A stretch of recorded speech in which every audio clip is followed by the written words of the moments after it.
Hi guys, it's Kelsey joining you from the DoSeum for another DoSeum Do It at Home. Today we'll be making kinetic sand. I'm really excited for this kinetic sand because I've always wanted some at my desk to play with whenever I finish working. Kinetic sand is great for sensory play. You can mix it, mash it, mold it, cut it, and keep playing with it for a really long time. So if you want to know how to make this super easy kinetic sand recipe, stick around. I'll show you how. Welcome back, friends. So for today's activity, you're going to need a few ingredients. First, you're going to need some sand. You can get colorful craft sand like this at any dollar store or any sort of craft store. So I have 5 different colors here we're going to be using, and they're all DoSeum colors. I'm really excited. Next up, you'll need something to mix with. I'm going to use little popsicle sticks, but you guys can definitely use a spoon or a whisk or even your hands at home. You'll also need something to go ahead and scoop everything with. So this is going to be a tablespoon scoop. You guys can use any type of scoop at home, but we'll get into that in just a little bit.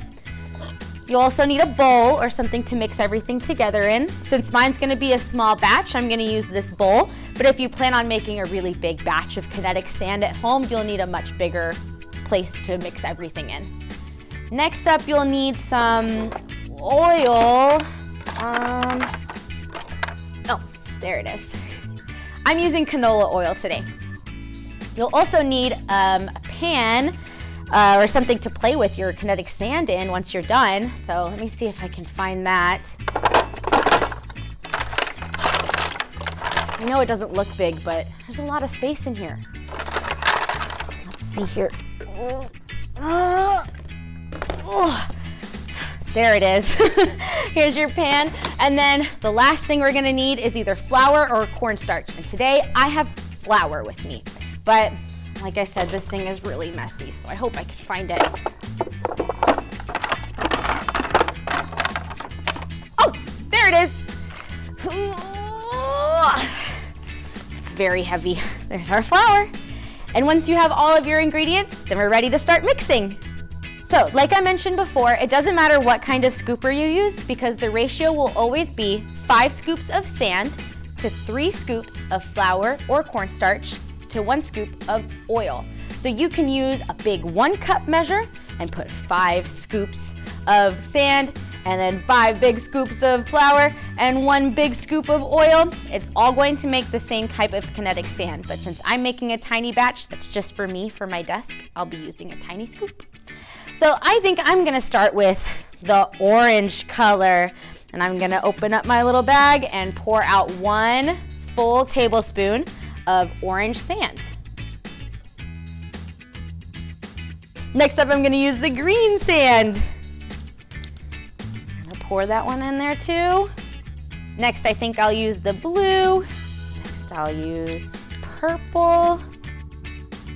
And last but not least, I'll use some white sand. And that'll be my 5th scoop. Next up, you're gonna add in your 3 scoops of flour or cornstarch. Today I have flour with me.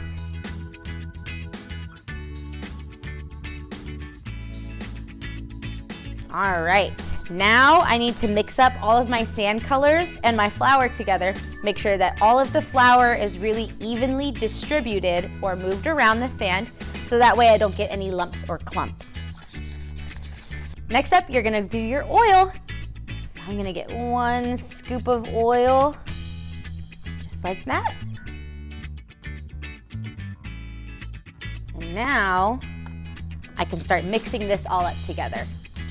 And while you're mixing this up too, you'll wanna make sure that you try to get the oil as evenly distributed as you can. It's a little bit tricky, so I end up using my hands. So this will be kind of the consistency you're looking for. If you can push it together in your hands and it holds its shape, you know you got good kinetic sand. And once you have your sand mixture all done, you can dump it into your pan and get to playing. In order to keep it fresh, you'll want to put it in a Ziploc bag once you're done playing with it, so that way you can play with it over and over again. I'm so excited to bring this back to my desk and play with it when I'm all done with my work. Show us how you guys play with your kinetic sand at home down in the comments. Until next time, my friends, we'll see you soon. Bye!